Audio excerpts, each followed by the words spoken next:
자, 다층 신경망입니다.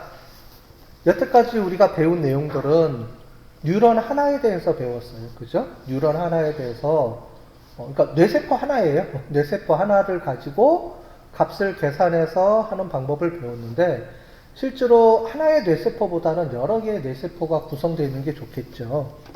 그래서 그걸 우리가 다층 신경망이라고 부릅니다. 자, 여태까지 우리는 인풋 데이터 값들이 있으면 아웃풋 값을 바로 연결해서 우리가 봤는데, 그게 아니고 중간에 히든 레이어라는 걸 둬서 요 값들이 여기로 넘어오는 과정에서 뇌세포가 여러 개가 있으면 더 다양하게 우리가 학습을 할 수가 있겠죠. 그죠? 그래서 그렇게 우리가 연결해서 만든 거를 우리가 다층 신경망이라 그럽니다. 그래서 요거예요. 입력층이 있고요. 출력층이 있는데, 우리는 여태까지는 입력층과 출력층으로 바로 그냥 연결하는 걸 배웠는데, 그게 아니고 중간에 히든 레이어라는 걸 둬서, 그래서 우리 뇌세포가, 우리가 다양한 뇌세포들이 연결돼서 생각을 하고 판단을 하고 의사결정을 하는 것처럼 다양한 뇌세포들을 중간에 둬서 이 값들의 연합을 이용을 해서 최종 결과값을 도출해내는 과정으로 연결하는 거예요. 그러니까 실질적으로 이제 사람의 뇌 구조를 이용해서 쓴 거죠. 여태까지 우리가 기존에는 뇌세포 하나의 값을 이용해서 막 학습하는 거를 배웠다 그러면 훨씬 더 복잡하지만 훨씬 더 정확도나 이런 것들이 올라가겠죠. 자, 그겁니다. 결국 나머지 방법은 똑같아요. 이 안에서 어떤 함수들을 쓰는지, 여기 보면 다 똑같죠. 뉴런들이 하는 역할은 똑같아요. 그래서 어떤 값들을 받아들이고 그 값들을 아웃풋으로 보낼 때 보낼지 말지에 대한 결과 값들을 지금 보시는 것처럼 이런 함수 값들을 이용을 해서 보내줄지 말지, 보낼 건지 또는 어떤 값들을 보낼지 이런 것들을 결정하게 되는 이런 과정을 거칩니다. 자, 그래서 입력층과 출력층, 여태까지 봤던 이렇게 하나를 우리가 본 거고요. 퍼셉트론, 아달라인, 로지스틱 회귀 분석 이런 개념들이고, 그 다음에 우리가 아티피셜 뉴럴 네트워크라고 부르는 거가 바로 요거예요. 다층 퍼셉트론이라고 말은 하지만 실제로는 뭐라고 부르냐면 이거 여기서부터 우리가 인공지능, 그러니까 아티피셜 뉴럴 네트워크, 그래서 인공신경망이라는 말을 붙입니다. 여태까지는 뉴런이 하나였었고요. 그래서 퍼셉트론, 아달라인, 로지스틱 회귀 분석 이렇게 부른 거고, 이때부터가 우리가 인공신경망이라고 부르는 겁니다. 요거를. 그 다음에 요즘은 더 다양하게 확장이 됐죠. 그래서 확장이 돼서 쓰는 거를 딥러닝이라고 부르고, 뭐 CNN 모델이라든가 다양하게 커널을 이용해서 이 안에서도 또 쓰는 기법들이 나오기 시작을 하는 겁니다. 그래서 되게 복잡해졌어요, 이제. 여기서 중요한 개념이 있습니다. 다층 신경망에서 중요한 개념은 백 프로퍼게이션이라는 게 있어요. 역전파 알고리즘이라는 게 있어요. 즉 거꾸로 간다. 이 개념이 무슨 말인지를 보시면 될 것 같은데, 자, 우리가 한번 다시 설명을 드리면 학습이라는 거는 이거를 찾아내는 거죠. 결국은 이게 뭐라고 그랬어요? 기준치 결과값, 그죠? 그래서 경계선, 이 경계선을 찾아내는 거고요. 그 다음에 웨이트 값을 찾아내는 거예요. 이 두 가지를 찾아내는 건데, 이 웨이트 값 말고 이 결정값, 이 경계선, 그죠? 기준치, 0과 2를 구분하는 기준치를 오른쪽에 두는 게 아니라 왼쪽으로 둔다고 그랬죠. 넘겨서, 그죠? 0으로 계산하기 위해서 넘겨서 이렇게 계산한다고 그랬죠. 결국은, 그래서 이거와 이거를 찾아내는 거예요. 학습하는 거는 가중치를. 찾아내는데 여태까지 우리는 비용함수라는 걸 이용을 해서 찾았죠. 이 비용함수는 뭐냐면 모든 데이터들의 에러 값들이 가장 최소화되는 것. 즉 0과 1을 잘 구분해낼 수 있도록 이 에러 값들을 실제 값하고 우리가 예측 값을 가장 잘 줄여서 만드는 거라고 그랬어요. 자, 그렇게 만들기 위해서 비용함수를 계산해서 다시 이 웨이트를 거꾸로 조정해주고 또 계산해서 또 조정해주고 이런 것들을 반복하는 걸 학습이라고 배웠는데, 자, 여태까지는 우리가 뭘 배웠냐면은 하나였었어요. 뉴런이 하나였었어요. 그래서 그나마 좀 쉽게 계산했었어요. 근데 지금은 이렇게 쭉 가다 보면 결국은 제일 마지막에 결과가 있는데, 이 중간에 있는 히든 레이어의 웨이트 값을 조정하는 게 필요하겠죠. 복잡해진 거예요. 그래서 옛날에는 어떻게 됐냐면 뉴런이 하나 있으면 이 결과값을 그냥 바로 웨이트 값, 자기 웨이트 값만 수정해 줬으면 됐어요. 맞죠? 쭉 계산해주고 내 거에 있는 웨이트 값만 계속 바꿔주면서 학습을 했는데, 지금은 이제 그런 게 아니고 나 말고 여러 개 히든 레이어들이 막 뒤에 있던 거예요. 그래서 뭔가를 막 거쳐와서 나한테 값이 온 거예요. 제일 마지막에 얘만 보면, 얘를 기준으로 보면 뭔가가 막 와서 나한테 결과값을 던져줬는데 이 결과값이 에러가 있어요. 그러면 결국은 웨이트 값을 줘야 되는데, 내 거만 조정해주면 되는 게 아니에요. 이것만 조정해주면 되는 게 아니고, 얘가 갖고 있는 것들, 또 얘가 갖고 있는 것들, 얘가 갖고 있는 것들, 뒤에 있는 히든 레이어들의 웨이트 값들 다 바꿔줘야 돼요. 이게 어렵겠죠. 그래서 그 어려운 웨이트 값을 바꾸는 개념을 이렇게 역전파 알고리즘이라는 개념을 만들어서 거꾸로 만들어준 거예요. 이거의 가장 큰 개념은 결국은 뭐냐면 이 웨이트 값을 거꾸로 보내주는 거예요. 그래서 지금 우리는 뭐예요? 학습은 뭐예요? 이 각각의 웨이트 값들을 계속 수정해 주는 거죠. 결국은 문제는 뭐냐면 이 웨이트 값들을 어떻게 수정해 줄 건데 라는 거예요. 근데 우리 이미 배웠어요. 이미 배웠는데 미분을 통해서 배웠죠. 그래서 미분이라는 개념은 잘 모르겠지만, 그죠? 우리가 안 배워서 모르겠지만은 우리가 지난주에 배운 내용들은 이 비용함수를 최적화시키기 위한 방법이 수학에서 미분이라는 개념을 이용해서 했다. 왜냐하면 최소값을 우리가 구하기 위한 개념을 이용해서 했다라고 하는 건데, 이제는 그게 하나가 아니고 여러 개가 있어야 돼요. 그럼 이 여러 개가 있는데 수학에서는 얘를 뭐라고 부르냐면 편미분이라는 개념을 또 씁니다. 자, 그래서 그거를 제가 잠깐 보여드릴 텐데, 이거는 여러분들 수준에서는 이해를 못할 거예요. 왜냐하면 계산하는 법칙이라는 못할 건데, 이러이러한 공식에 의해서 나오는 거다라는 정도 수준만 제가 하고 넘어갈 겁니다. 왜냐하면 이거를 깊게 설명해 주기는 어려워요. 여러분들이 미분도 모르는데 이것까지 설명해 주는 거는 여러분들 보고 자폭하는 거랑 똑같습니다. 그죠? 그래서 그냥 간단하게 하는 것만 설명을 드릴게요. 자, 우리 아까 전에 우리 기존에 봤던 퍼셉트론의 개념이에요. 그래서 여러분들이 본 게 여기에 퍼셉트론 하나예요. 그죠? 하나에 대한 거 쭉 해서 이 데이터 값을 갖고 오면, 그죠? 요렇게 계산해서 요렇게 만들어서 결과가 요렇게 나옵니다. 아웃풋이요. 그럼 여태까지는 여기서 피드백을 줘서 거꾸로 가서 요렇게 웨이트 값들을 수정을 해주는 거를 해봤죠. 하나일 때는. 근데 지금은 이렇게 쓰면 안 돼요. 요 결과 값들을 그 다음에 뭘 해줘야 되냐면은 이 뒤로 넘겨줘야 돼요. 여기까지 가야 돼요. 여기가 최종 결과 값을 확인하는 최종 아웃풋 노드입니다. 히든 노드가 아니에요. 여기서 결정하는 게 아니에요. 또 넘겨줘야 돼요. 얘는 이 값을 가지고 자기가 결정하는 게 아니고 넘겨줘서 여기서 에러 값을 가지고 여기서 수정을 해줘야 돼요. 자, 그러면 어떻게 주느냐? 뒤에 3, 4, 5번 노드들이 다 있죠? 그렇게 해서 결과 값들이 이렇게 나왔어요. 아까 전에 봤던 요 개념에 의해서 3번도 계산해주고 4번도 계산해주고 5번도 계산해준 거예요. 그랬더니 요렇게 나왔어요. 그럼 요 값들을 가지고 최종적으로 여기다가 값을 넣은 겁니다. 쭉 넣어서 값들을 넣어서 조정을 해줬더니 어떻게 되냐면 요렇게 나왔어요. 0.481이 나왔는데 얘는 0이어야 돼요. 얘가 1이어야 되고 얘가 0이어야 됩니다. 얘는 최종 결과 값이에요. 그럼 이 결과 값을 가지고 거꾸로 피드백을 시켜줘야 되겠죠. 자, 그러면 문제는 얘만 수정해주면 되는 게 아니고 얘도 수정을 해줘야 돼요. 이 많은 것들을 다, 여기 있는 연결된 거 다 수정해줘야 돼요.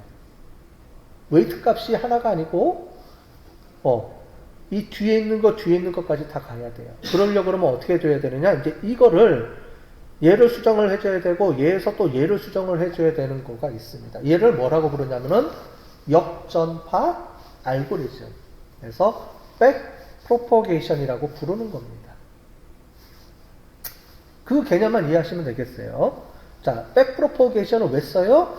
weight 값을 수정해주는 게 우리가 목적인데, 학습한다는 건데, 내 것만 수정해주면 되는 게 아니고 뒤에 있는 히든 레이어까지 다 수정을 해줘야 되니까 더 복잡하게 되는 거죠. 그죠? 그런데 이거를 잘 해줄 수 있는 수학 공식이 있습니다. 우리가 여태까지 말로만 잠깐 우리가 지난 시간에 배웠던 미분이라는 개념을 이용해서 해주는 건데, 여기서는 미분보다 한 단계 조금 더, 미분 물 안에 있겠지만 좀 더 복잡한 개념으로 편미분이라는 개념을 또 배우게 됩니다. 자, 그래서 이렇게 해서 계산을 해줍니다. 그런데 꼭지가 두 개가 있으면 하나면 내 거 하나만 계산해주면 되고요. 이렇게 아웃풋 결과가 두 개다 그러면 2분의 1로 나눠서 해줍니다. 그러면 이렇게 해줘요. 에라 값이에요. 에라 값이 0.238이 나왔습니다. 데이터 하나 가지고. 그럼 이거 가지고 우리가 지난번에 해줬던 것처럼 쭉 해서 한 텀을 돌리면 나중에 최적화된 그 에라 값, 비용 함수가 나오겠죠? 그것을 가지고 다시 또 수정을 해줍니다. 어떻게 해요? 가중치 업데이트를 이용을 해서 우리가 배운 미분이라는 개념을 이용해서 해준다 그랬죠? 그래서 이 미분이라는 개념을 없애주고 뭐 이렇게 해주고 하면은 뭐 막 처리가 되겠죠. 근데 여기서 문제가 여기 있는 가중치를 업데이트를 해주는데 여기서 업데이트 해준 거와 뒤에 또 업데이트 해주는 다양한 이 역전파가 필요한 겁니다. 그래서 지금부터 하나 해볼게요. 여기서부터 여기로 가는 겁니다. 여기서부터 여기로 가는 거는 이렇게 해주면 이렇게 나와요. 여러분들 태어나서 처음 보죠? 그죠? 미분도 안 배웠잖아요. 여러분 미분이라는 개념도 안 배웠으니까 처음 배워보실 거예요. 이거를 뭐라고 부르냐면 편미분이라고 합니다. 왜냐하면 편미분에 대한 개념을 설명해 드릴게요. 얘는 이렇게 보면 얘하고 얘 값이지만 실제로는 이러한 다양한 값들이 묶여 있습니다. 왜냐하면 여기서 나온 거예요. 왜냐하면 여기서 이 값은 얘가 아웃풋 값이고요. 얘가 합계예요. 그리고 여기서도 있겠죠. 여기서 얘는 이 값을 또 받아서 일로 넘겨준 거예요. 이해되셨죠? 그러면 얘는 실제로는 여기서 어떤 다양한 값들을 받아서 처리돼서 실제로는 합산을 해서 합산한 결과값을 얘한테 넘겨주는데 넘겨줄 때 웨이트를 해가지고 또 넘겨주는 이런 과정을 거칩니다. 그러면 거꾸로 가려고 그러면 얘하고 얘의 값을 이용해서 이 웨이트 값을 조정을 해줘야 돼요. 이 값하고 이 값이 서로 영향을 받습니다. 그래서 이렇게 해주는 거예요. 이 웨이트 값을 해주는데 실제로 이 웨이트 값을 해줄 때 그냥 막 계산해주면 안 되고 실제로는 이렇게 되게 간단하게 계산해줄 수가 있어요. 이건 공식으로 나와 있어요. 그래서 이 공식을 우리가 프로그래밍만 해주면 돼요. 결과는 이미 나와 있습니다. 그런데 이 결과가 이렇게 계산식이 나오게 된 결과가 뭐냐면 얘를 편미분이라는 개념을 가지고 해주는 거예요. 자, 편미분에 대한 개념을 잠깐 설명을 한번 드릴게요. 자, 미분은 무슨 말이라 그랬죠? 다시 한번 설명을 드릴게요. 미분은 이 값을 최대한 값과 최소값이 결정되는 그 꼭지점을 찾아내는 겁니다. 여기서 보시면 이렇게 함수가 된다고 그랬죠? 여기는 자승이니까 자승이면 이런 함수가 결정이 돼요. 그러면 여기서 최대 최소값이 뭐냐면 여기서의 최대값 최소값 해주면 여기가 가장 최소값이 맞죠? 그죠? 요 함수에 있어서 요 함수에 이게 x값이고요. 이게 y값이에요. 그러면 이 y값을 계속 줄여나가다 보면 여기서 뭐예요? 최소값이 결정이 된다는 거예요. 이거는 우리가 이미 알고 있어요. 어떤 값인지는 모르지만 여기가 요 꼭지점, 가장 밑바닥에 있는 요 값이 최소값이 나올 거다라는 거를 우리가 알고 있어요. 그래서 요 함수에 있어서 요 함수의 최소값은 요 점입니다. 이게 수학 기본 개념이에요. 그런데 여기에 이제 미분, 극한 이런 개념들이 막 들어가요. 수학 공식에 있어서. 근데 그거를 여러분들이 지금 배울 필요는 없고 개념만 설명드리는 거예요. 미분이라는 개념이 뭐냐? 미분이라는 개념은 우리가 구하고자 하는 이 함수가 있는데 이걸 비용함수라고 그랬어요. 비용함수를 우리는 최소화시키는 게 우리의 목적이에요. 그러면 비용 함수를 최소화시키기 위해서 수학적 공식을 쓰면 간단하게 우리가 확인할 수가 있습니다. 수학적 공식은 미분이라는 개념이 있는데 이 미분은 이런 함수가 있을 때 이 함수를 최소화시키는 값이 이 공식이에요. 이 값을 집어넣으면 돼요. 여기다 x값만 집어넣어주면 여기에 최소값이 결정이 됩니다. 그래서 이 값을 찾아내는 거예요. 이 값을. 이 공식에 도출이 돼요. 근데 이 공식 도출되는 뭐 기본 개념이 있어요. 여기 앞으로 가요. 그러면 2에 x가 나오고요. 플러스 x가 없어져요. 하나씩 x를 없애는 거예요. 이걸 미분이라고 합니다. x를 하나씩 없애줘요. 이거를 설명해 드리려면 여러분들 수학을 다시 해야 되니까 설명을 안 드리고, 요거 하려면 또 극한을 또 설명해 줘야 되고, 극한 또 설명해 줘야 되고, 이렇게 하다 보니까 되게 어렵습니다. 근데 이런 공식이 있어요. 그래서 수학을 하는 미분하는 사람들은 이 공식만 외웁니다. 그래서 x자승일 때 하나씩 없애주고 앞으로 2가 가요. 그 다음에 x가 하나 남죠? 얘는 x를 하나 없애주면 2만 남죠? 그래서 2x 플러스 2가 되는 거예요. 요 지점이 여기에요. 요 꼭지점. 그래서 요 값을 찾아주면 이 값이 뭐가 돼요? 가장 미니멈 값이 되는 요 꼭지점입니다. 요걸 찾아내는 거예요. 우리는 지금 비용 최소화잖아요. 그러니까 미분이라는 개념을 이용하면은 쉽게 계산해낼 수가 있습니다. 그래서 미분을 쓰는 거예요. 그래서 여태까지 배웠던 이제 이거고요. 그런데 지금은 중요한 게 있죠. 하나가 더 늘어난 게 지금은 하나가 아니고 여러 개가 막 맞물려 있네요. 그러다 보니까 또 수학 공식 중에서 합성함수 또는 편미분 이런 개념이 좀 필요한 건데 잠깐만 설명을 드릴게요. 모르셔도 됩니다. 합성함수는 이런 함수들을 막 묶어서 쓸 때 이렇게 막 나와 있죠. 이렇게 묶어서 쓸 때 이 함수들을 이렇게 바꿔주는 거예요. 이렇게 치환해 주는 거예요. 이렇게. 그래서 얘를 x 플러스 2의 자승이면 되게 어렵잖아요. 계산하기 되게 어렵거든요. 그러면 이렇게 치환을 해주고 여기에서 막 이렇게 처리해주고 그 다음에 이렇게 해주면 이렇게 간단하게 딱 구해주는 겁니다. 이거는 규칙이에요. 미분 규칙이니까 그냥 그렇게만 아시면 되는데 우리가 이거를 왜 하려고 그러냐면 아까 전에 봤죠? 되게 복잡하게 돼 있죠. 그래서 요거를 이렇게 표시해 줄 수도 있고요. 편미분 이렇게 표시해 줄 수도 있어요. 뭐 그래서 쓰는 게 뒤에 보면 이런 개념입니다. 이렇게 해서 이렇게.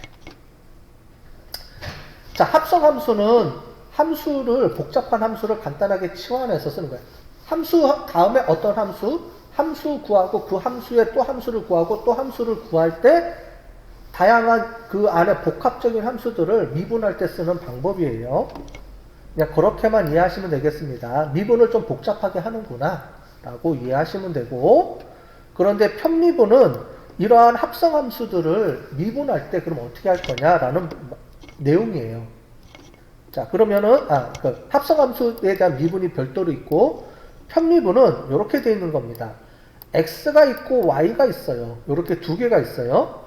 그러면 우리는 x값을 가지고 x값의 최소값을 찾을 수도 있고 y값의 최소값을 찾을 수도 있다는 거예요. x와 y를 두 가지를 기본으로 해서 할 때 이렇게 해주면 x에 대한 최소값을 찾아라. 이게 편미분. x에 대한 편미분.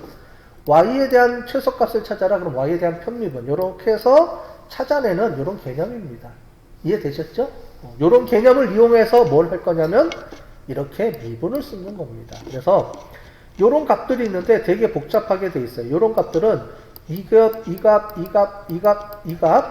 값들을 다 조정을 해서 써야 되는데 아까 전에 나온 구한 공식이 이렇게 구해집니다.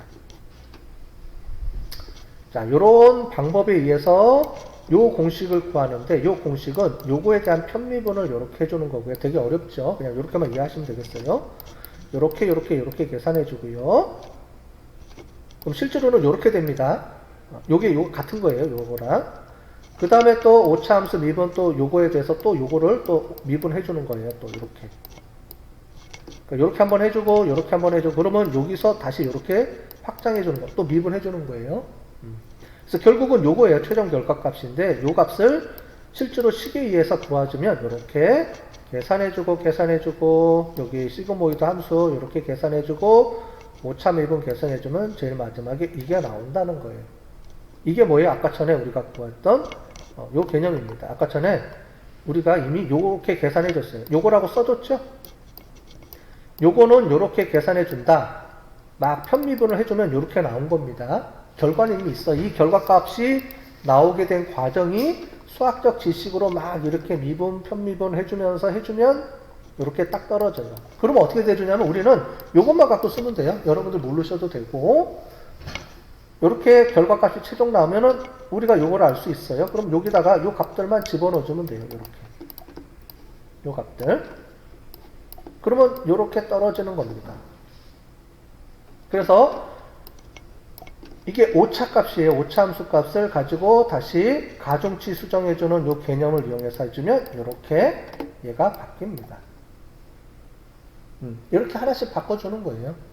복잡하죠? 그럼 얘는 더 복잡합니다. 얘랑 값이 또 갖고 와서 여기서 요 값을 또 이렇게 해줘야 돼요. 그럼 얘는 이거에 따라서 편미분 해줘야 되고 또 요거를 또 편미분 해줘야 돼요. 아까 전에 두 개가 존재하기 때문에. 그래서 막 계산해 주는 거예요. 되게 복잡하게 돼 있죠? 그래서 요렇게 나오고요. 또 요렇게 나오고. 요거는 6번입니다. 여기. 요렇게 갈 때와 요렇게 갈 때. 그래서 요게 6번에서 넘어올 때 값이고요. 미분해 주는 값이고. 요거는 7번에서 넘어오는 미분에 대한 값이에요. 그래서 요 값들을 합쳐서 요 값들이 조정이 됩니다. 여기 이 값들이. 그래서 요 값들에 따라서 결국은 또 뭐냐면 요 값이 또 이렇게 조정이 되고요. 그래서 여기 있는 요 값입니다. 이렇게. 좀 복잡하죠? 그래서 이거는 제가 설명드리면서도 이거를 이해할 수 있을까라는 설명을 하는데 아마 대부분 못할 거예요. 여기 있는 분들은. 왜냐면 이거는 그 미분 2 이렇게 해서 좀 복잡한 미분 중에서도 아주 복잡한 미분이거든요.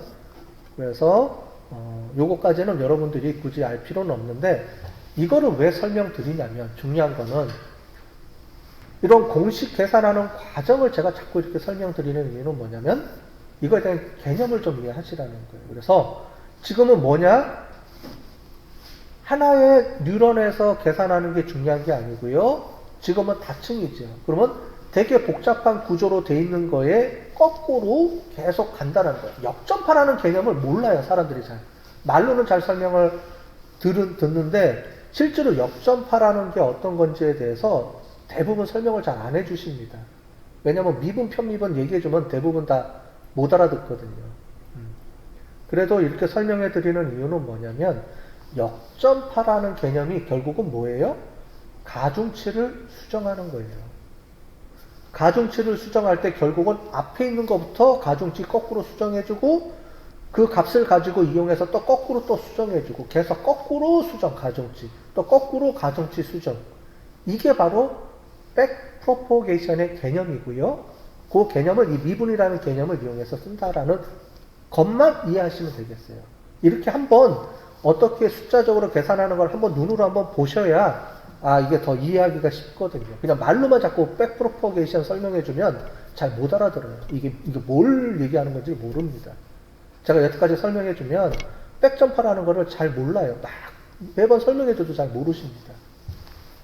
그래서 좀 어려운 방법을 쓰지만 이렇게 설명을 해드리는 거예요. 우리는 결국은 뭐예요? 이거예요. 웨이트 값을 계속 조정해주는 겁니다. 그래서 가중치 수정해주고요. 그러면 결국은 뭐냐면 아까 전에 봤던 것처럼 요걸 한번 보여드릴게요. 최종적으로 이거를 보여드릴게요.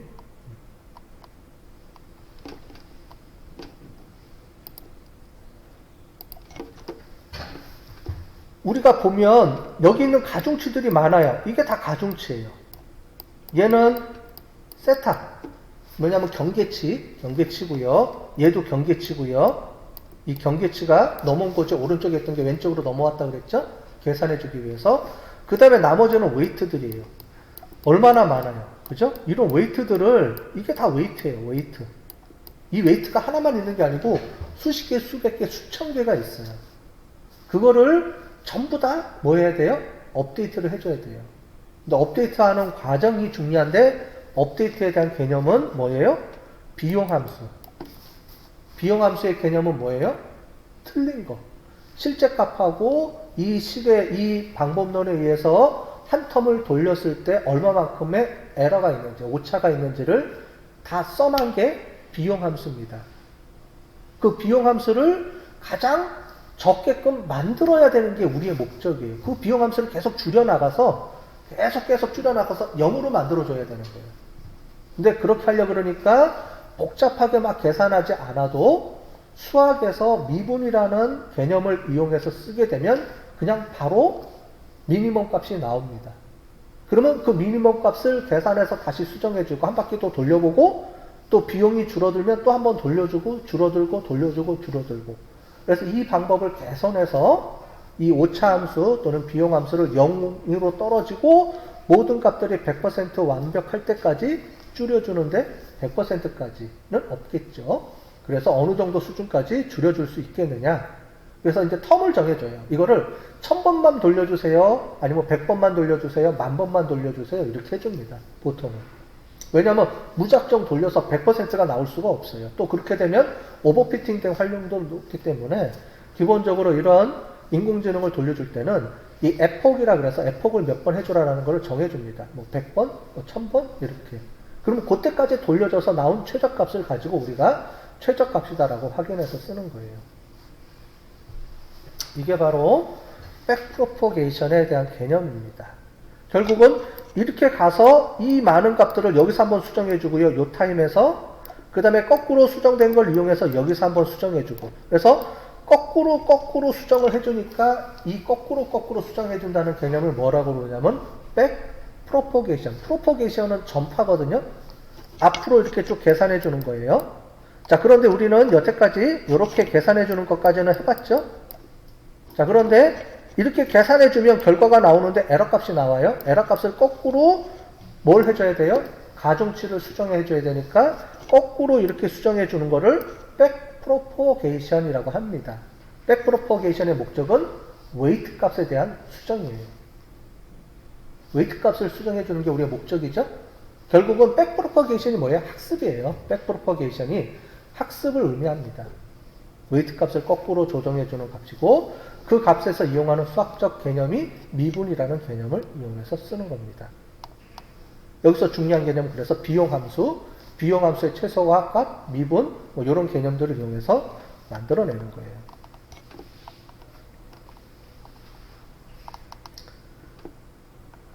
자, 그래서 뭐 그렇게 보시면 될 것 같아요. 자, 그러면 이제 입력층에서 좀 고려해야 될 사항들이 있습니다. 그래서 뭐냐면 수치형 변수, 범주형 변수가 있어요. 입력할 때. 그래서 요거는 이제 고려사항이 아까 전에까지는 우리가 기본 개념을 설명드렸고 여러분들이 좀 조심해줘야 될 게 수치형 변수들은 이렇게 좀 조정을 해주는 게 필요해요. 그래서 나중에 표준화 시킬 겁니다. 우리가 이따가 하겠지만은 이런 값들을 우리가 표준화 시켜주는 값을 써야 돼요. 그 범주형 변수는 가변수 해줘야 되고 기억나시죠? 우리 앞에 데이터 처리해주는 거. 그 다음에 여기 비대칭 분포는 로그 변환해주고 뭐 이런 개념들을 씁니다. 수치형 변수 중에서 우리가 비대칭 분포를 이렇게 로그 변환해주고 뭐 이런 개념들을 해야 되는데 이런 것들을 우리가 사전 전처리 작업이라고 하는데 여러분들이 이제 나중에 이제 올라가면 이제 이런 개념들을 배우게 될 수 있어요. 그 다음에 은닉층의 수. 은닉은 뭐냐면 여기가 입력 출력이면 여기에 하나를 둘 거냐 두 개를 둘 거냐 층을 하나 두 개 둘 거냐 아니면 그 층마다 뉴런을 몇 개 둘 거냐 이거를 결정해 줘야 돼요. 그래서 이 뉴런을 한 개 층에 뉴런을 10개로 둔다 또는 두 개 층에 뉴런을 10개 둔다 아니면 10개 그 다음에 5개 둔다 이런 것들을 이제 결정을 해줘야 돼요. 레이어를 하나 둘 거냐 두 개 둘 거냐 또는 레이어마다 뉴런을 뭐 몇 개 둘 거냐 이런 것들을 이제 결정을 해줘야 됩니다. 근데 보통은 이제 하나의 층을 둡니다. 하나의 층을 두게 되고요. 자, 요거는 그냥 넘어가도록 할게요. 그 다음에 학습 이제 아까 전에 봤던 학습률을 조정해 준다고 그랬죠? 학습률을 조정해 주는 이유를 설명해 줬습니다. 그죠? 한 번에 이렇게 최저가 될 수가 없어요. 아까 전에 본 것처럼 학습이 한 번에 끝나지가 않아요. 여러 번 반복해서 돌려야 되는데 그때 당시에 최저값을 구해주는데 그 최저값의 비용함수를 구해서 또 다시 수정해주고 또 그때 웨이트 값에 또 최저값 구해주고 뭐 이렇게 자꾸 구해주면서 학습을 계속 해나가야 되는데 그때 연결 강도, 웨이트 값을 이렇게 주고 학습률도 이렇게 조정해 주면서 여러분들이 조정을 해줘야 되는 거고요. 요거를 이제 튜닝 값으로 집어넣어 줄 수도 있고 그렇습니다. 넘어갈게요. 장점은 좋은 성능으로 예측률이 높아요. 그런데 단점은 이게 블랙박스 모형이에요. 여러분들 머릿속에 뇌가 어떻게 작동하는지 룰을 모르죠. 물론 룰을 웨이트를 룰이라고 부를 수 있겠느냐라는 거는 좀 퀘스천이에요. 웨이트가 룰이냐? 그래서 중요도는 나옵니다. 어느 웨이트에서 어느 뉴런이 제일 중요한 웨이트 값을 갖고 있다라고 하는데 그 뉴런이 뭔지는 몰라요. 왜냐면 히든 뉴런이니까. 그냥 뇌세포 중에 하나지 그 뉴런이 어떤 뉴런이지 어떤 역할을 하는지는 아무도 몰라요. 그냥 그 뉴런이 중요한 역할을 한다라는 정도 수준뿐이 모른다는 거죠. 그러다 보니까 해석이 어렵죠. 블랙박스 모형이에요. 대신에 디시전 트리는 정확하죠. 어떤 변수가 중요한 변수고 이런 것들이 명확하게 나와요. 그래서 해석을 잘 해주는 게 중요한 우리가 연구 문제면 그쪽으로 우리가 많이 해야 되고 그렇지 않고 우리가 그냥 정확도를 많이 높이는 게 중요하다 그러면 정확도를 기본 개념으로 해야 되고 그거는 내가 선택해야 됩니다. 나중에 가면 여러분들이 분석가죠.